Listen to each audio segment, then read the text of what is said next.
আমাদেরকে মানে অনেক জ্বালাইতেছে, 3-4 ঘন্টা 5 ঘন্টা আমরা অনেক সময় সিরিয়াল থাকি, দেয় না। পিজি হাসপাতালে পিচ পর্যন্ত চলে গেছে লাইন, প্রকাশ্যে লিখে দিচ্ছে যে অকটেন ডিজেল পেট্রোল নাই। অনেকক্ষণ লাইনে দাঁড়িয়ে তারপর তেল নেওয়া হয়েছে। এটা আমাদের জন্য অনেক দুঃখজনক। এই যে দাঁড়াইলেন, কতদূর দাঁড়াইছিলেন পাম্প থেকে? প্রায় আপনার পিজি হাসপাতালে পিচ পর্যন্ত চলে গেছে লাইন।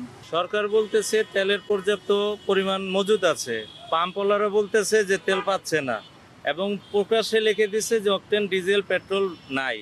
তা এটা একটু তদারকি করলে আমরা কিছুটা সাশ্রয়ীভাবে চলতে পারতাম, নাহলে খুব পেরেশানি হয়। অফিস আদালত ব্যবসা সিরিয়াল ধরে নেয়া।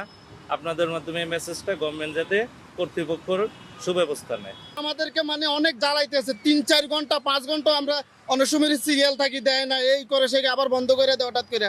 এভাবে তো এটা আমাদের একটা কষ্ট, আমাদের অনেক কষ্ট হইতেছে। এটা সরকার অবশ্যই এটা দেখতে হবে, মানে দেশের যে এটা একটা ক্লান্তি লগ্ন এখন, এটা এগুলো আগে দেখতে হবে দেশের সরকারের।